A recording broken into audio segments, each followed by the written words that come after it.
Il y a des poils partout. C'est poilu, c'est touffu, ça. Ah ouais. Beaucoup de haine, beaucoup de peur ressentie, enfin, pour moi, hein, disons. Ouais, c'est...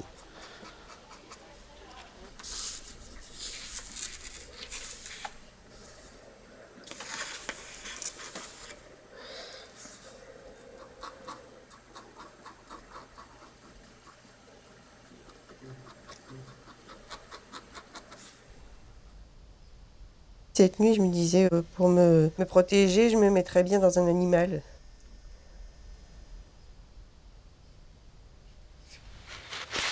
Non, non, celui-là il est pas mal. En plus, je suis quasiment sûr que c'est de la sérigraphie. Sans l'encre, tu vas voir, c'est l'encre de la sérigraphie. Là, par exemple, là, il fait comme Douy. Trait comme ça, comme ça, comme ça, comme ça, comme ça, comme ça. Il se fait chier.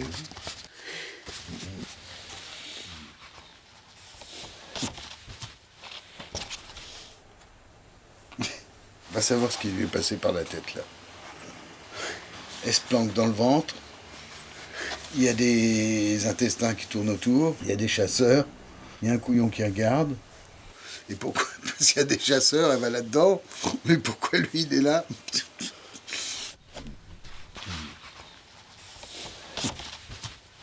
Oui, il y a des gonzesses qui maltraitent des gonzesses, hein, quand même.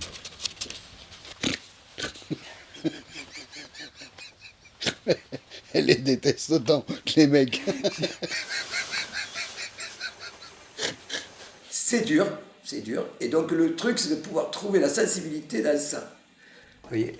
Et cette revue qui s'appelle Viva, bon, pas une revue, mais bon, c'est un peu d'ensemble d'œuvres d'art. Elle a quand même donné un truc qui est inédit. Et moi, je le trouve particulièrement bon, parce que il convient plus à ma sensibilité à moi que d'autres trucs, vous voyez. Moi, j'ai des gravures de Durer. Bon, ça n'a pas de rapport, mais quand même, quand même.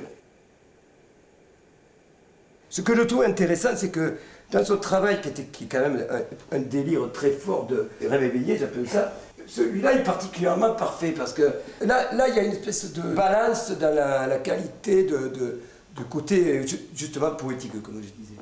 C'est le côté spirituel qui échappe à tout. Même si elle veut faire du trash, ça échappe au trash, vous voyez. L'amour passe quand même, voilà, enfin je crois, ouais. J'aime jouer avec les petites choses, les choses panées, roses, sous mes yeux de folle. Je gratte, je pique, je tue, je ris. Mortes, les choses ne bougent plus, et moi, je regrette ma fièvre de folle.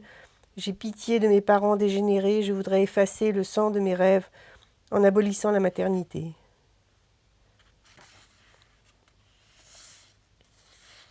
Anne, c'est vrai que si on le reconnaît, c'est à peu près son premier livre, hein, qu'elle a fait chez Jean-Pierre Faure, avec des images de ses peintures. Ouais. Mais oui, c'est ça, hein, une évolution chez elle qu'on avait presque oubliée.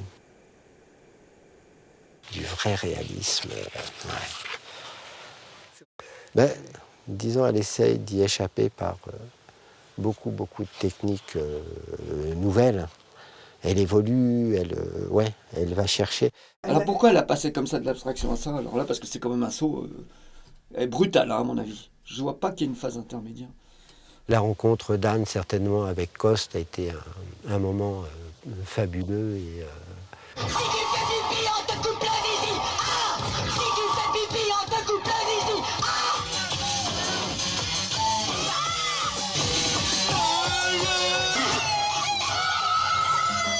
Hey, je suis le gros souche à merde. J'ai le droit de manger la merde. Oh, la belle merde. Je perds la pureté sans être sûr de rien gagner.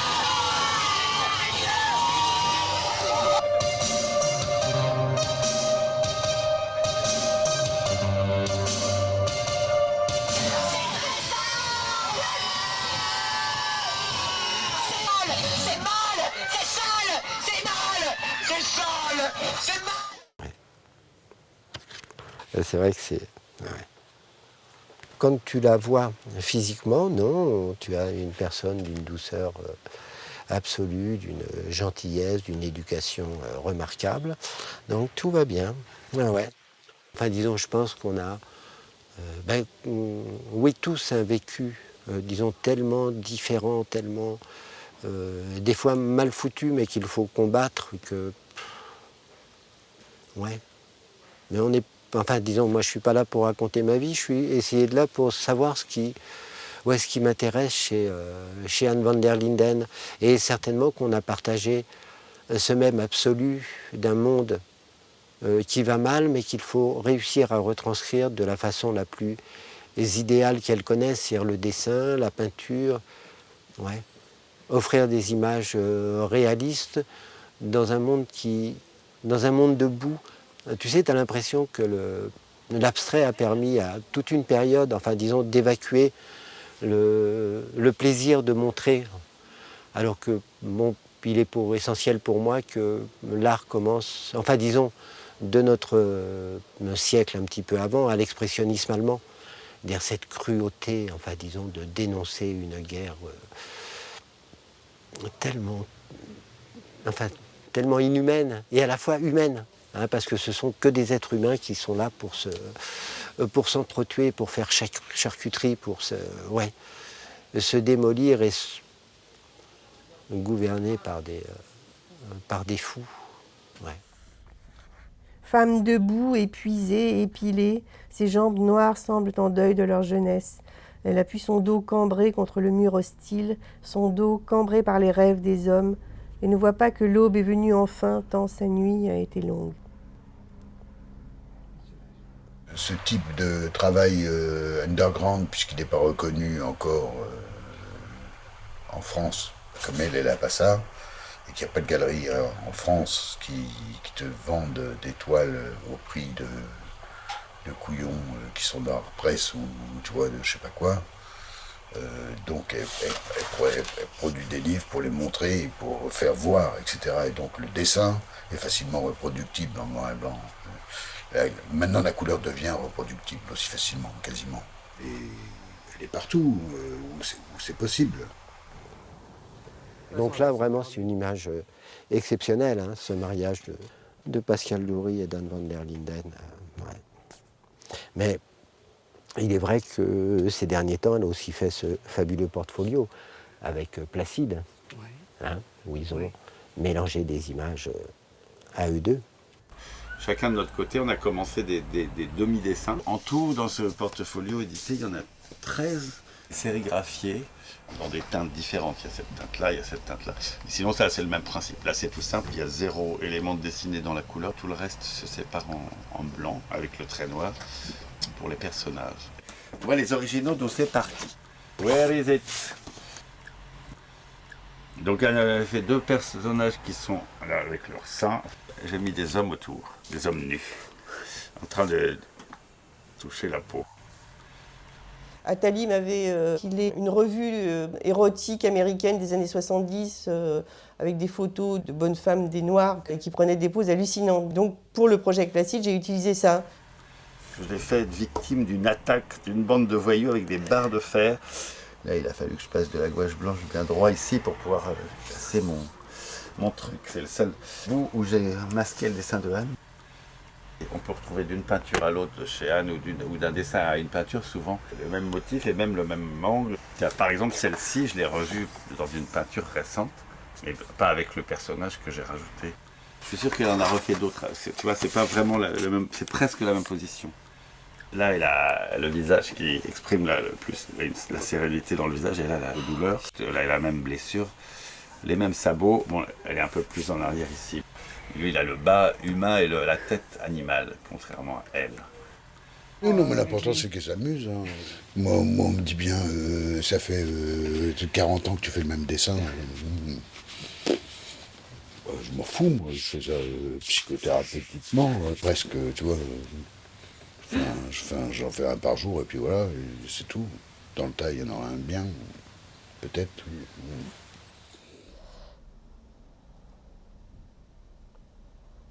Je suis myope et j'enlève mes lunettes pour regarder les détails, les peindre.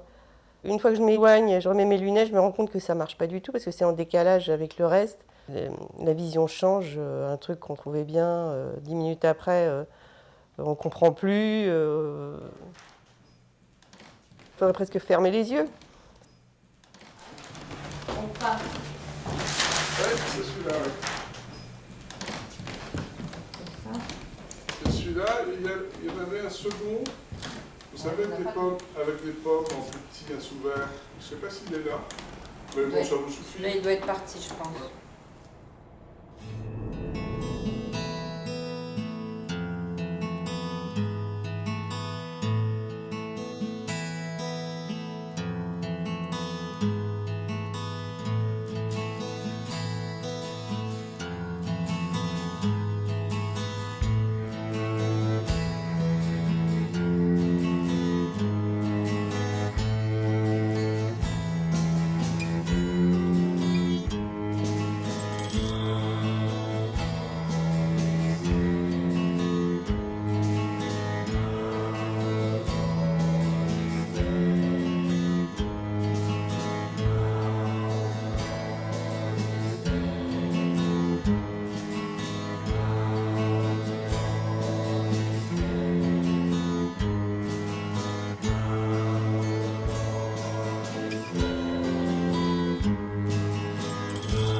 Quand j'ai vu son travail, j'ai pensé à Roland Topor, qui est quelqu'un qui était un ami proche.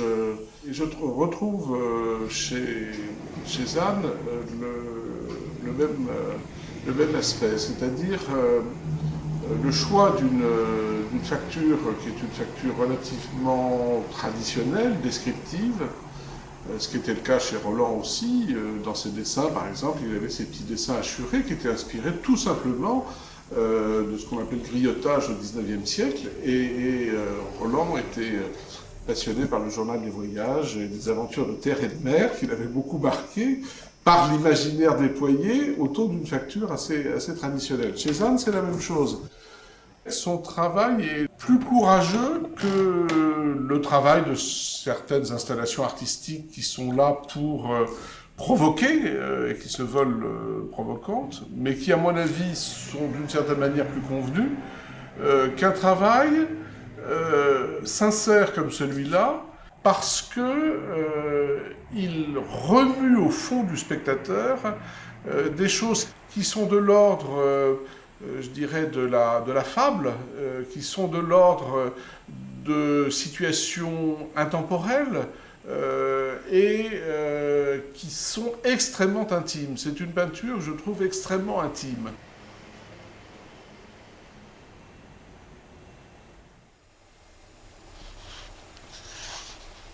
Ça, c'est poétique. Tu vois, de faire la bouche au niveau du pli. Ouais. Ça, Topor aurait pu le faire.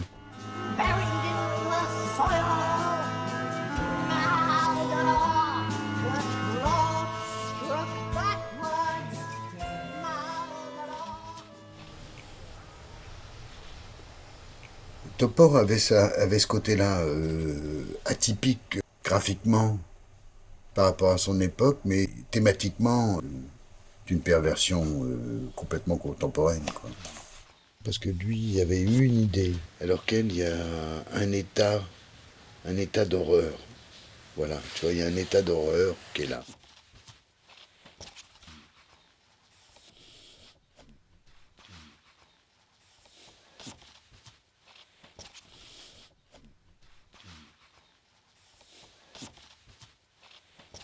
De toute façon, moi, je trouve qu'il y a de l'amour partout, même dans l'horreur. Hier soir, j'ai vu ton cadavre. Tu étais moite et nue dans mes bras. J'ai vu ton crâne luisant, j'ai vu tes os poussés par la mer du matin. Sur le sable blanc, sous un soleil hésitant, les crabes se disputaient ta chair. Rien ne restait que tes seins potelés, et pourtant c'est ainsi que je t'ai préférée, ma fleur.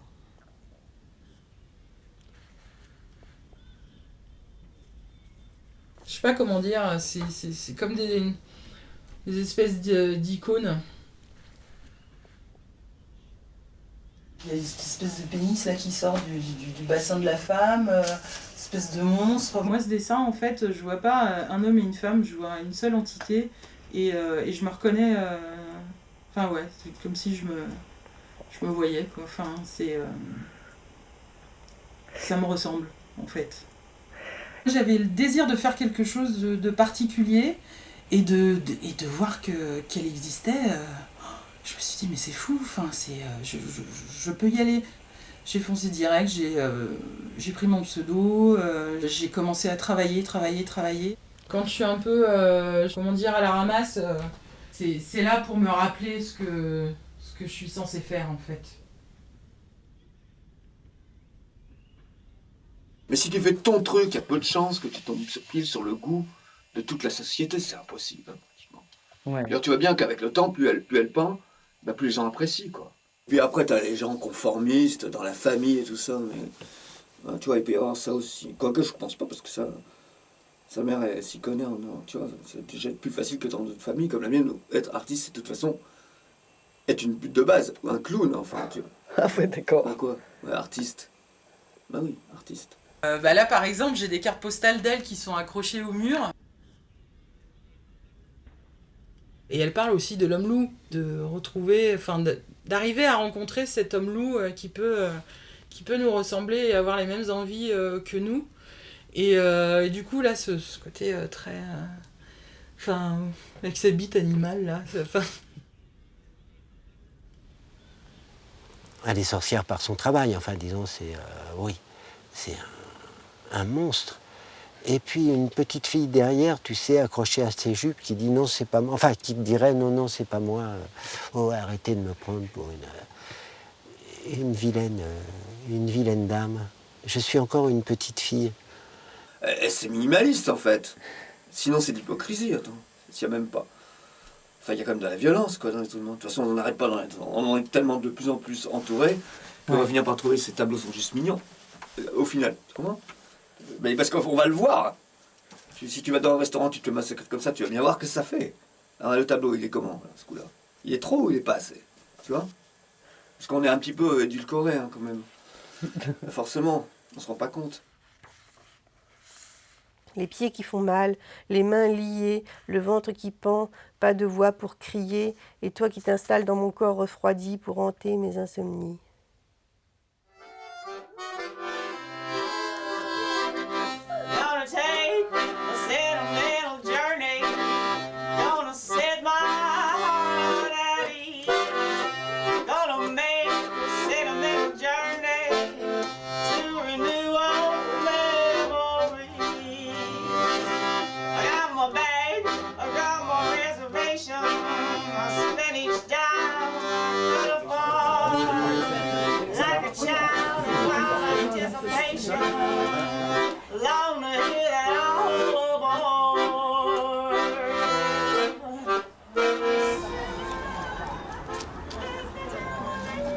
Il est encore temps. Il est encore temps.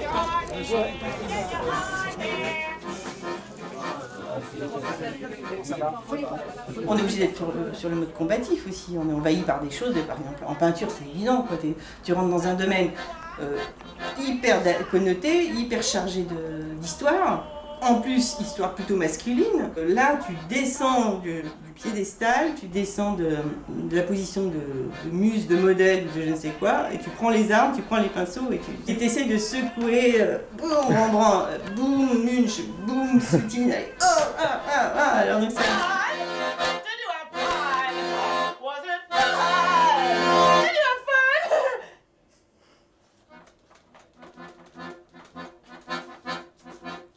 Cool. Quit drooling, will ya? It will take right on the set and fuck your mind. Talk shit. I got soul. Ouais. Mais c'est vrai que je n'ai jamais eu à lui demander d'où ça venait. Enfin, disons, pourquoi tu allais chercher aussi loin des choses aussi dures à montrer. Ouais, j'aurais peut-être dû. Non, parce que c'est pas l'intérêt. L'intérêt, c'est souvent sur un artiste de ne pas connaître, enfin disons, ne pas le connaître physiquement, moralement, et d'assumer son travail parce que celui-ci nous transporte dans quelque chose qui est universel. Hein. Disons, tu vois et tu sais que ça va transmettre quelque chose de ce monde que nous vivons, qui nous vient du début du mal. Enfin, ouais.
Ce qui est bien avec les grands formats, là c'est un grand format sans figure, c'est assez grand, c'est que y a des personnages qui ont à peu près ma taille, quoi. Donc ça devient comme les gens que je fréquente.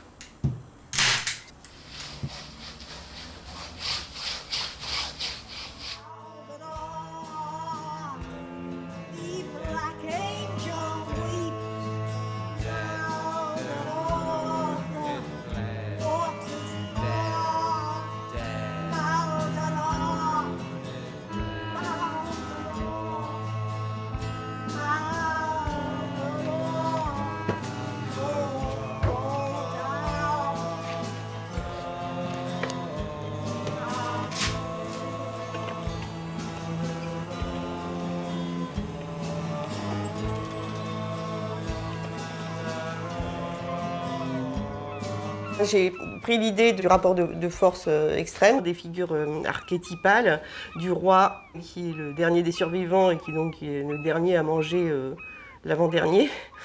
Et sur le côté, tu as des espèces de figures, il y a 3 têtes, et dont l'une pourrait faire penser à la gorgone, quoi, à la méduse.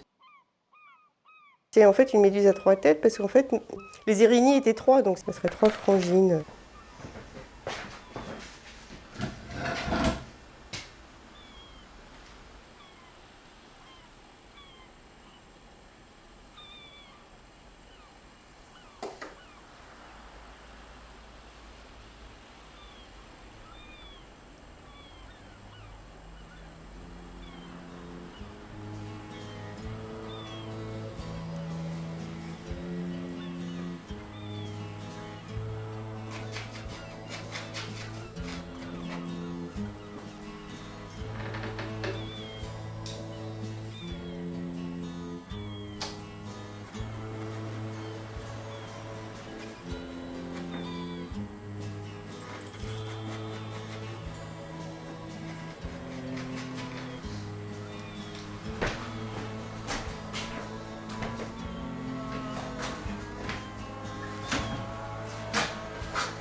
Par moments, j'ai une grosse montée de pêche et je peins presque comme si je voyais rien. Je peins au nez, à l'odeur, enfin, à la pulsion. Tout est concerné et le regard est à peu près au même niveau que les autres fonctions du corps, quoi.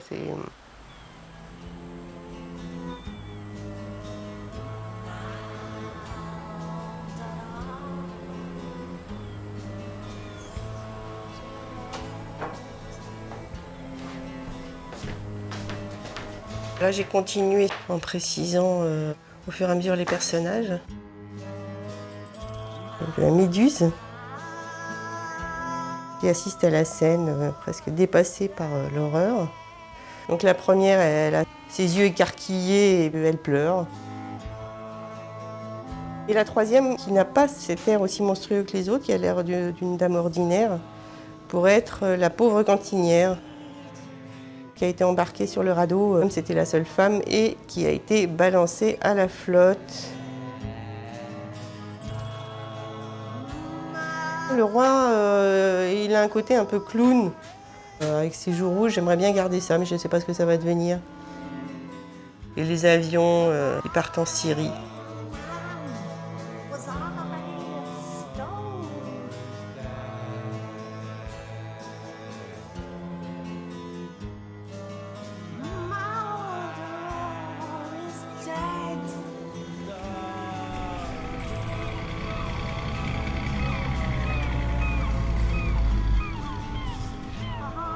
Alors il y avait un crâne qui a été remplacé par une mouette.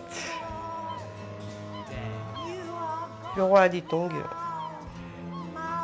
Il a un côté grotesque, quoi. Il est encore plus dérisoire dans un sens.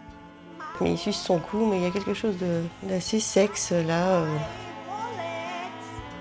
J'ai rajouté des gants aussi, des gants de chirurgie. Le roi ne se salit pas les mains. Les têtes ont un peu changé de position. J'ai rajouté aussi un cul, enfin un personnage dont on ne voit pas la tête, qui est couché sur un autre cadavre. C'est ce côté qu'il y avait dans la toile de Jéricho, une espèce de partouze finalement, alors que c'était supposé être une scène extrêmement dramatique, tragique, etc. Et finalement, il a peint des effets, puis ça devait lui plaire, quoi. Il n'a pas pu se résoudre à toute cette morbidité. Et d'ailleurs, la toile a été moquée pour son côté partouze homo. Ça, c'est aussi une des ouvertures de la scène. Quand on n'arrive pas à se résoudre à la mort, on peut à peine l'appréhender.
Alors ça, c'était un texte que j'avais fait, qui avait un rapport avec ça. Ça, c'est de l'écriture automatique. Mais c'est la page qui compte. Et l'enfer du sexe se mouvoit comme une mer. Une masse de gens se complaît dans un paradis à l'envers. Les femmes largement le clitoris à l'air. Et ces messieurs, idem, avaient leur montant en l'air. Le diable est allongé aujourd'hui.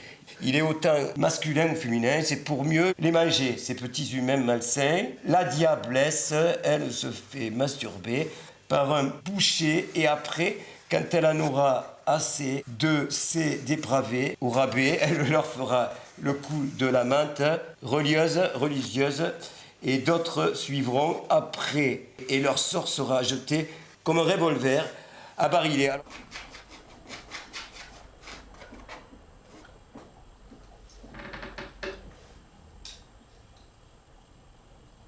Les mecs qui peignent des trucs très morbides, des peintres, j'en connais pas d'ailleurs.